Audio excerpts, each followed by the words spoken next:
Hey, how's it going? Welcome to News Act, Monday, 13th September 2021. We're looking front papers. First up, New York Times. Republicans are already claiming voter fraud in the California governor election, even though the votes aren't in. Beside that, Republicans losing their shit over the shot mandate. On the right, Mexico, abortion is now legal, but a lot of doctors won't perform the procedure. Picture there of a man who was in Guantanamo Bay for 15 years being tortured. Down here, tennis.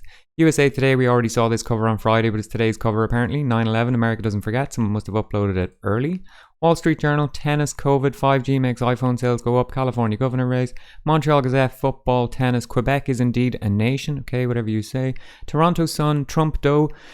This woman here comparing these two men, Jodie Wilson-Raybould is her name. She used to be the Attorney General of Canada. It was confirmed by the Parliamentary Ethics Committee that Justin had improperly influenced her to intervene in a criminal case. Criminal case was against a company called SNC Lavalin Construction Company. It was alleged they'd paid $48 million in bribes to Al-Sadi Gaddafi, third son of our boy Muammar, or IP. It was upheld in the end. A lot of money was embezzled. $48 million went to the Gaddafis. $130 million was defrauded from Libyan companies. They also paid $73 million to their own president. And in the end, they were fined $280 million. And even though the Ethics Committee found that Justin Trudeau had acted completely against any sort of ethics, nothing ever happened. All the investigations stalled. Nothing has happened since 2019, so I guess people are interested in this book. Grandma from Cuba, usual stuff about Cuba doing alright. Down the bottom, quote from Fidel: history can be made, people make it. Yes, thank you, Fidel. Citizen from South Africa, hernia, rugby, jabs, police on the trail of cabbage bandit. Stories about a man who's grown cabbages on the side of the road outside his house, and they said you can't do that, you're only allowed to grow grass or flowers. Someone had complained, apparently some busybody, and the cops went out and said he could go to jail over it. Pretty crazy. Cape Times from South Africa, nice picture of a red fish there buzzing around the sea. COVID passport. Global Times from China, highlighting the protests in France the weekend, anti-vax, anti-lockdown thing. It looks fairly normal for a protest in France, doesn't look like it was too severe. Down here, usual anti-US stuff. The Gleaner from Jamaica, 18 killed in 48 hours, pretty crazy. Gun violence, underneath that, zoning in on one of the cases where 4 people died at the same time, left an 8-year-old orphan, pretty sad.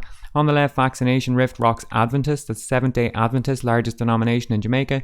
A lot of them coming out not in favour of vaccines, telling people not to bother with it. The Australian, there's Joel Fitzgibbons. He's exiting politics now. He's a Labour guy. He super pro coal, comes from a constituency where a lot of people are employed in the coal industry, so not sad to see him go, I guess. New powers for terrorist lockdown. That's talking about people coming out of jail. Jerusalem Post, what have we got? We will defeat Hamas. Okay, they're still looking for those prisoners, the Palestinians. Fair play to them. COVID down the bottom. Sorry about Tehran allowing the nuclear watchdog to service its monitoring equipment. Yeah, they're letting them come in and fix the cameras or something like that. Tehran Times, there's a picture there of the IAEA, International Atomic Energy Agency Chief Rafael Mariano Grossi, and Mohammad Eslami, Iran's nuclear chief. I can't tell if they're playing rock, paper, scissors, or if it's just a really awkward greeting. I guess it's the latter. Arab news from Saudi Arabia, Assad back in charge, so they've taken over a city in Syria which they haven't occupied for 10 years, the government forces, so maybe a bit of a turning point there in the situation. Iran, also UN nuclear story, something about movies down the bottom. Irish Examiner, no room in the crash, this woman can't find childcare. €500 million yacht race is ours to lose. Okay, Cork getting worried that they won't get this super yacht race that's supposed to be coming to town. Up the top, football, golf, football. Anything else there? FBI releases 9/11 file on hijackers. Okay, they've released some stuff, but none of it proves that the Saudi government were involved, so I guess a bit of a limited hangout, a little bit of a reveal, but not everything. Irish news, golf, football. Maureen Dowd, the tragedy of 9/11 was followed by blunders from men seized by hyper-masculinity. Wow, okay. I guess that kind of airbrushes over the role of women in the war on terror, like Condoleezza Rice, who falsely claimed in the New York Times that Iraq had weapons of mass destruction, but there you go. Hurling there, sport in the middle, COVID.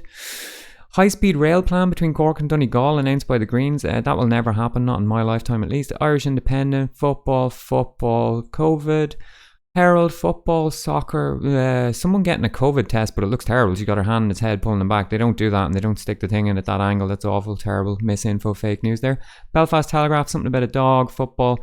Jeffrey Donaldson, head of the DUP, has come out and said he fears more unrest and riots over the protocol. That's basically, when the DUP say that, that's them saying there will be riots if we don't get our way politically. You know, that's what it is. It's a threat.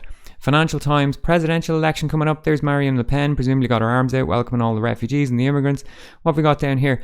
Irish inaction on big tech breaches angers EU peers. So Google, Twitter, Facebook, Apple, all the big ones, all of their offices in Dublin. And so that means that the Irish Data Protection Commissioner is like the chief one for reining in all these people, but they're just not doing it. They're not sorting out all these complaints, and the EU are getting pissed off because there's a bottleneck of cases, and if they don't sort it out, then they can't sort out other cases and can't take any action on it. Of course, a bit of a genius move by big tech locating in Ireland where the admin system is just shite.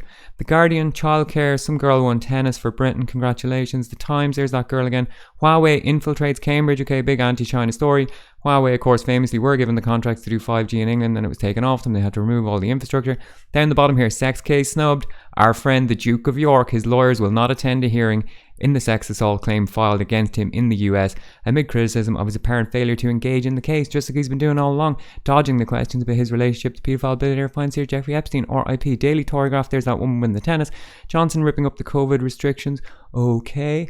Daily Express, there's that woman again. She might net $1 billion. Geez, she's only 18. God help her, that will not go well, I don't think. Wonder blood test spots cancer early. Daily Mirror, woman winning the tennis. Cancer test. Daily Mail, woman winning the tennis. Newspaper, woman winning the tennis. Being the boss at BBC News has become an impossible job, says Ian Burrell. I mean, has it? I thought you just read out whatever press release the government sends you and that's it. Seems pretty easy to me. Daily Star, blast of the summer shine. Okay, UK is going to be hotter than the Algarve. Yeah, totally normal thing to happen. The Metro, tennis, ditching the Vax passport. All right. Julian Assange is still in jail. I've lost count, but I think it's more than 870 days now, 880 days at this stage without fair trial or due process. If you want to stay off corporate, state, social media, any of that sort of guff, just click the link in the description. Alright, thanks, good luck.